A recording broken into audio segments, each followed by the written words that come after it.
असर नौ तामीर जो है वो की जा रही है। जी, पुरानी जो इमारत थी वो बहुत ज़्यादा पुरानी हो गई थी। उसमें हमने कंसल्टेंट हायर किए और हमने कोशिश की कि उनसे पूछा कि इसको हम किस तरीके से आज के ज़माने की जो हमारी रिक्वायरमेंट्स हैं उनको पूरा किया जा सकता है। एक तो रिहेबिलिटेशन उसकी ये है कि आपने छत उखाड़ दी, नई बना दी, दैट इज़ वेरी पॉसिबल और आजकल टेक्नोलॉजी का दौर है। लेकिन जो नई रिक्वायरमेंट्स हैं कि आपकी तादाद बढ़ रही है, आपके चैम्बर्स जो हैं वो नहीं है, किसी से सीएम चैम्बर का ये आलम है कि अगर मैंने किसी से साइड रूम में बात करनी है तो there is no side room for it, तो मुझे मतलब बाथरूम ही बच जाता है कि जाके मैं उसे किसी से कान में बात कर लूँ। सो इन सारी रिक्वायरमेंट्स को देखते हुए अपोजिशन लीडर का जो चैम्बर है वो असम्बली से बाहर है, स्पीकर का जो चैम्बर है वो जो है उस पर कोई साइड रूम नहीं है। सो इस तरह की सारी चीज़ें थी जिसको एक्सपेंशन उसकी पॉसिबल नहीं थी।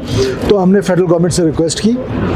कल रात मुझे ऑनरेबल डिप्टी प्राइम मिनिस्टर साहब का फ़ोन आया and I am very grateful to him कि उन्होंने हमारी ये स्कीम जो है प्रोविंशियल असम्बली की, and this is a very great gesture from the federal government कि वो आज आपका जो सबसे सुप्रीम इदारा है जिसको पार्लियामेंट कहते हैं वो फेडरल गवर्नमेंट आपको बना के दे रही है। और फेडरल गवर्नमेंट का ये जो जेस्टर है इसको बलूचिस्तान के लोग जो हैं वो बहुत पॉजिटिव अंदाज में देख रहे हैं। बलूचिस्तान की असम्बली के जो मेंबर्स हैं वो बड़े पॉजिटिव अंदाज में देख रहे हैं। तो मैं समझता हूँ कि जब नई बिल्डिंग इंशाल्लाह बनेगी, एक चीज़ का हमने उस पर ख़ास ख्याल रखना है, बिकॉज ये जो हमारी पुरानी बिल्डिंग है इसमें हमारा जो कल्चरल टच है उसको एक गिदान का टच दिया गया है। तो हम अपने बलोच, पश्तून, हज़ारगी जो हमारा कल्चर है, हम इंशाल्लाह ताला उस कल्चर को मद्देनज़र रखे अपने आर्किटेक्ट से कहेंगे कि उसी किस्म की बिल्डिंग बने, लेकिन एक ऐसी बिल्डिंग बने जो अगले 50 साल की प्लानिंग हो, अगले 60 साल की प्लानिंग हो और उसके मुताबिक बने और रिक्वायरमेंट्स के मुताबिक। बजट के हवाले से सब आवाम की तवक्कुआत करती है, सीजन में मौसम भी है, बजट के हवाले से क्या मिलेगा?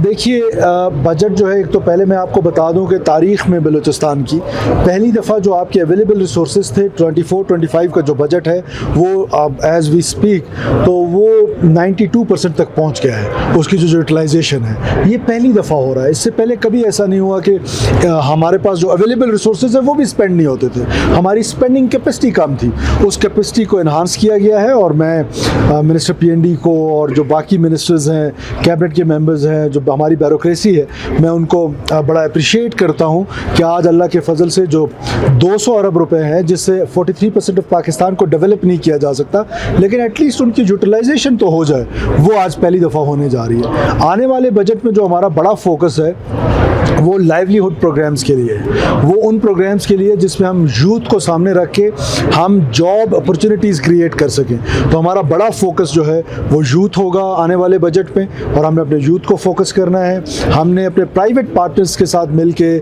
जिस तरह BRSP है और इस तरह के इदारे हैं, अखुवत पाकिस्तान है, उनके साथ मिल के हमने प्रोग्राम्स करने हैं जिससे हम अपने नौजवानों को रोज़गार के मौके दे सकें। और इंशाल्लाह ताला बजट जो है वो रिसोर्सेज कम होने के बावजूद ये एक सरप्लस बजट होगा। This is also second time. पिछली बार भी हमने सरप्लस दिया था, इससे पहले हमेशा डेफिसिट बजट आते थे, तो ये सरप्लस बजट होगा और इंशाल्लाह कोशिश करेंगे कि गरीब नवाज बजट के हवाले से बताइएगा। शोएब साहब ने बताया कि टारगेट अचीव नहीं कर पाए, तो आप क्या समझते हैं गुज़िश्ता बजट कैसा रहा? मुझे अंदाज़ा नहीं कि किस हवाले से वो कह रहे हैं कि टारगेट अचीव नहीं कर पाए। अगर 90% प्लस स्पेंडिंग होती है तो मेरा ख्याल है इससे बड़ा टारगेट तो क्या होगा। मुझे पिछले दिनों एक वाक़या हुआ था मंगला में, 2 लोग शहीद हुए हैं। कल वज़ीर सेहत ने फ्लोर पे भी कहा कि बत्ता जो है ना उनको लिया जाने का मुतालबा किया गया था। आप नहीं समझते हैं कि सूरत हाल जो है काफ़ी गंभीर दिन ब दिन होती जा रही है? क्या कोई ग्रैंड ऑपरेशन की तरफ जा रहे हैं और ग्रैंड जरगे में क्या फैसले हुए? देखिए, ऑपरेशन जो है वो हमेशा से हमारा ये मौक़िफ़ है कि ग्रैंड ऑपरेशन की बलूचिस्तान में ज़रूरत नहीं है। It is targeted, it is smart, kinetic. वो ऑपरेशंस IBOs बिकॉज स्टेट की कैपेसिटी तो है, स्टेट तो कर सकती है, लेकिन मिसक्रिएंट्स की ये कैपेसिटी नहीं है कि कोई ग्रैंड ऑपरेशन करने दे। यस, सूरत हाल ठीक नहीं है, एक्सटॉर्शन जो है वो बहुत ज़्यादा ली जा रही है और इस तरह के इशूज़ बलूचिस्तान में हैं। With the passage of time जब आप ग्रैंड ऑपरेशन करते हैं तो ऑल ऑफ सडन आपको रिजल्ट्स मिलते हैं। जब आप स्मार्ट काइनेटिक में जाते हैं, because security forces are operating in grey, जब आप ग्रे में ऑपरेट कर रहे होते हैं तो फिर उसके जो रिजल्ट्स हैं थोड़ा वो स्लो मूविंग होते हैं। और इंशाल्लाह ताला बलूचिस्तान के लोगों से मैंने वादा किया था कि आपकी सड़कें बंद नहीं होंगी, आज आपकी हाईवेज़ खुली हुई हैं। इसी तरह ये मेरा वादा है आपसे कि इंशाल्लाह ताला ये अमन लौटेगा इंशाल्लाह।